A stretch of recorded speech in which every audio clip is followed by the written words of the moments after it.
gathered here to commemorate the International Day of Al-Quds. This day was started 32 years ago on August 16th, 1979 at the first Ramadan after the revolution in Iran. It was started by Imam Khomeini as a day of solidarity with the people who are oppressed around the world, and in particularly the people of Palestine.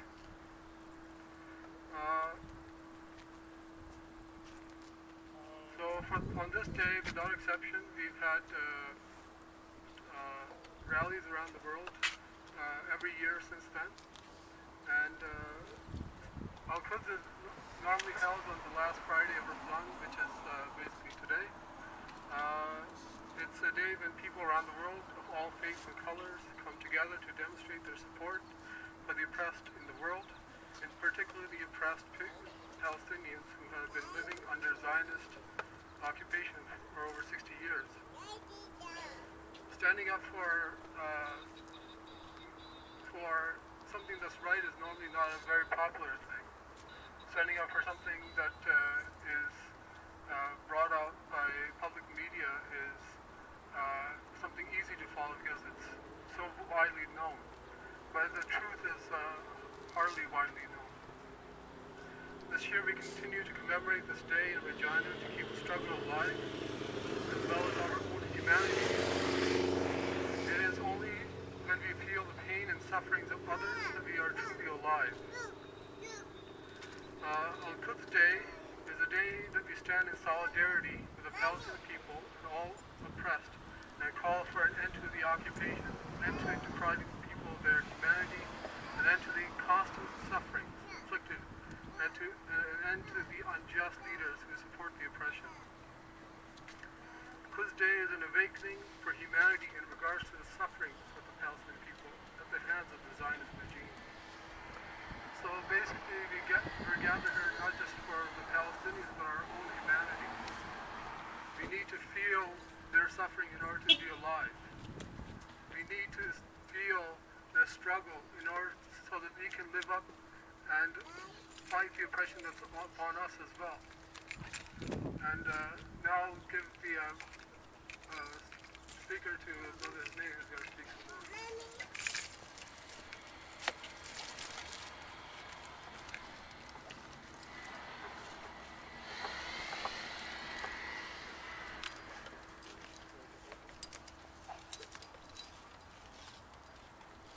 Thank you, Brother Salman. Thank you all for coming out here this afternoon. International Quds Day reminds brave citizens of this world of their duty to persistently support the oppressed around the world. After all, in the words of Dr. Martin Luther King, injustice anywhere is a threat to justice everywhere. Troubling news of injustices continue to pour in from around the world, unfortunately. Let me just share a couple of examples with you. Let's start with Somalia. We see today the heart-wrenching tragedy of Somalia. I have a friend, Abbas Molu, who's actually spent some time there, and he's come back and he's given first-hand news to me about the events there. And unfortunately, the news, he has trouble even explaining it to me over the phone without breaking into tears. It's that gut-wrenching. The history of Somalia, for very few of us know about that, and I didn't know much about it, but it has been basically held captive by the Italians and the Brits for many, many years, and for decades that country was plundered and looted. And unfortunately, since 1991, there's been no organized government really running that place. So it's a free-for-all. And as you can imagine, that chaos causes all kinds of atrocities. Another example that we have today, unfortunately, is Bahrain. Now, we all know what's going on in Bahrain. This is another truly atrocious tragedy in the Arabian Gulf, where a majority population is being held captive by a minority that is being funded and supported by thug nations across the world. And then, of course, there are the defenseless Palestinian brothers of ours. We've all seen and read about the infinite suffering there. It is important for the world to awaken its conscience of humanity to the issue of Palestine and protest against the oppressing regime. Those who are suffering innocently in the occupied Palestinian lands should know today that their sacrifices will inshallah not be in vain. They are a beacon of hope for the freedom not only of Palestine but of all oppressed people across the world. These brave people should know that citizens and nations across the world remember and support them. That's why we're here today. Such rallies like today across the world are being held to create a feeling of hope in their hearts. And for those families who are defenselessly trying to merely survive in their occupied land. My friends, you and I have a significant responsibility. I again quote Dr. King where he said, "The ultimate tragedy is not the oppression and cruelty by the bad people, but the ultimate tragedy really is the silence over that by the good people." It is time for us as responsible Canadian citizens to step up and take constructive action. Yet, while we talk about all this gloom, there is hope in the air. With recent events in the global political scenario, we see hope, lots of hope in fact. Citizens of the world are no longer going to let bully states destroy Palestine and other such nations. They will not be able to make the world forget the issue of Palestine by creating this false atmosphere of silence. Those who are imprisoned in places like Palestine and Bahrain will see a ray of hope from our slogans today, our presence, and our tears. This is indicative of Canadians' sincere intention and determination to give the oppressed the feeling that they have the power to resist. In order to continue resisting, those who have been imprisoned in Palestine are not alone. In order to resist, the men and women who are being attacked by the gangster-style bullies on the streets of Jerusalem, the Gaza Strip, Manama, Kabul, Tripoli, Karachi, you name it, should know that we in Canada support them. As the world commemorates Quds Day in the true sense of the word and appreciates it as an opportunity to shout at the usurping regimes, it will facilitate in the eventual defeat of the dark elements and force them to retreat. Through our demonstrations today, we are showing what it means to use the opportunity to express our position on the Palestinian issue. Now let us not be naive. Many do not want these voices raised at all. In fact, in many parts of the world, unfortunately, many cannot raise these voices. Sadly, many of the world will not be able to take out such rallies because global powers have dictated to corrupt local governments to silence the voice of truth. So we stand here today on their behalf as well to say to them, your day will also come. The Palestinian issue will not sink into oblivion. We will not let darkness prevail. Today we stand firm against the voice of injustice and challenge our fellow citizens to do the same. The oppressed are desperately asking the same question that Hussein ibn Ali asked in Karbala when his 6-month-old child was being killed by an evil regime. The question was in Arabic, Hal min nasirin yansurna. And the Palestinians are asking the same question. Is there anyone out there who will help us? Thank you.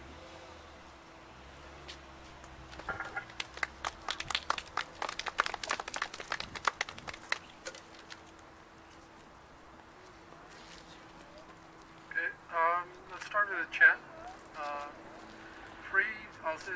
I'll say free Palestine. You'll see occupation is a crime. Free Palestine. Occupation is a crime. Free Palestine. Occupation is a crime. Free Palestine.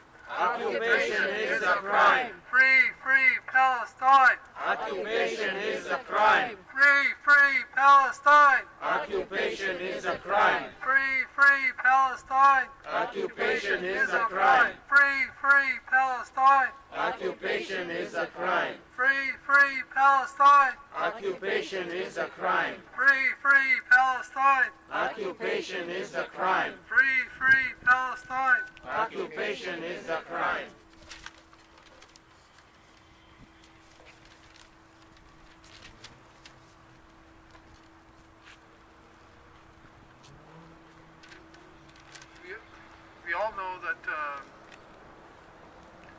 what's happening in Palestine, what's happening in Bahrain, what's happening in what happened in Egypt, what happened in Tanzania.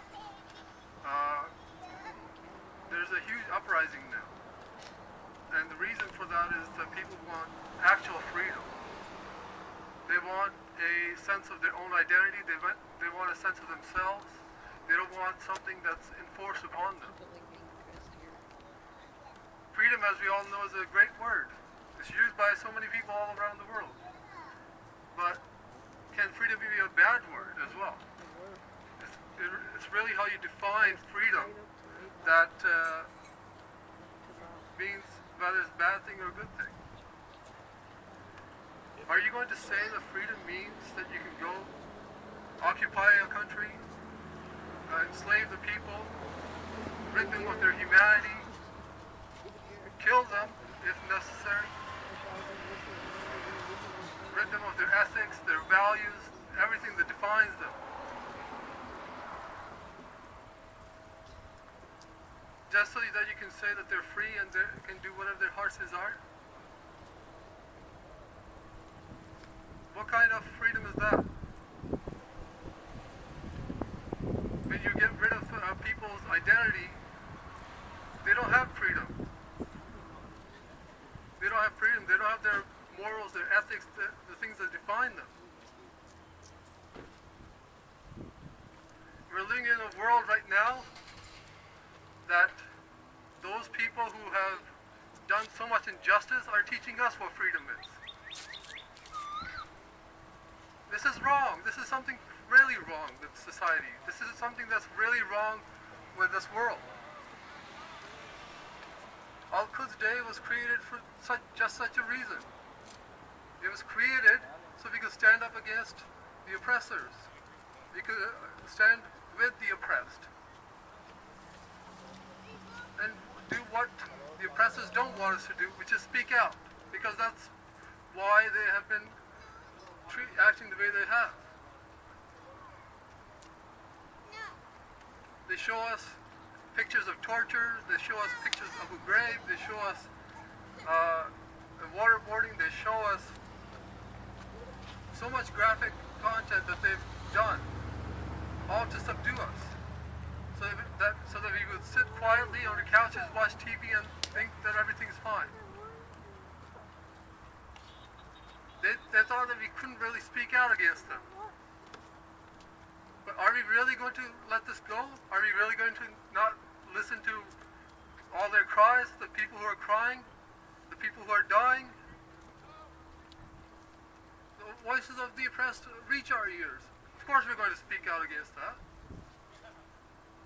In 2009, the Zionist regime attacked Gaza in such an unmerciless way. They have smart bombs given to them by the Americans. They can pinpoint targets. What did they do with them? They killed 1,700 people. The majority of them were women and children. What was their crime? Why were they targeted? Do you think their cries didn't reach our ears? Or if you look last year and the year before that when the flotillas went to Gaza, what was their crime? Why were they killed?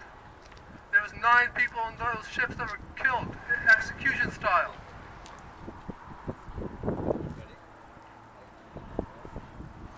Didn't we hear their pain? Didn't we hear their sorrows? Didn't we feel their hearts?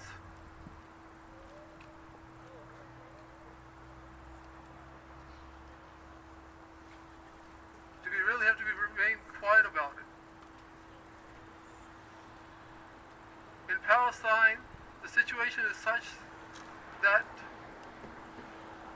their land is occupied, their humanity is occupied, but they're still fighting back against it. The world that they live in is a world where a thief has stolen their house and said, let's sit down at the table and negotiate. Would you negotiate with a thief that has stolen your house? I have to do it every day.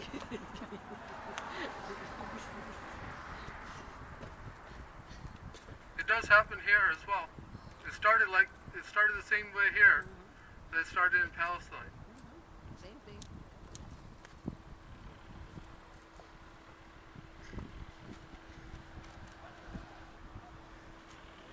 How can we as human beings negotiate in such a manner? Where we have to negotiate with a person that has stolen from us, who has taken away from us, who will never give back, but only wants to have words with us.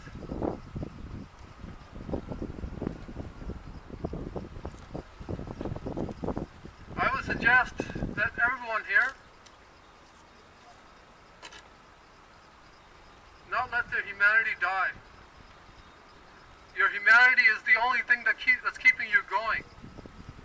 Your humanity is what they are trying to destroy.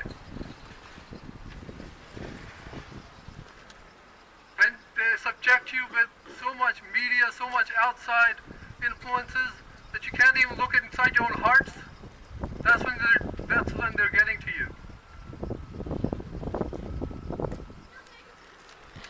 Do not let anything cause your heart to become hardened, that you cannot feel the pain of another human being. If you do that, you're not alive anymore. Your body might be alive, but you're not. Humanity needs a sense of being to continue. That's the only way we're going to be. That's what Al-Quds Day is for. That's what every day is for. It's for us to realize who we are as human beings. It's for us to realize what our hearts are there for. Our hearts are our lives. Our bodies are just mere vessels.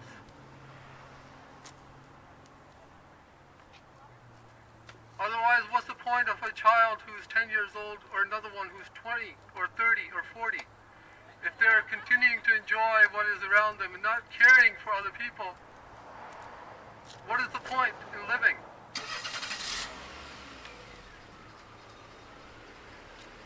So I think this day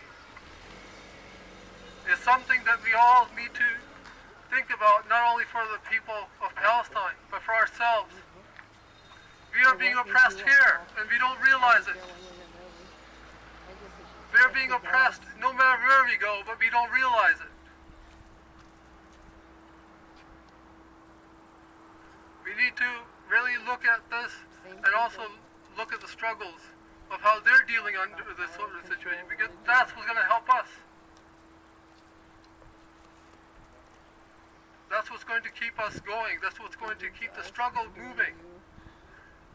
And inshallah, God willing, we will overcome this one day. But for that, we need to keep this movement going, the struggle going. And I hope that everyone takes this to heart. I'd like to thank you for coming, and inshallah, we will have more programs like this in the future.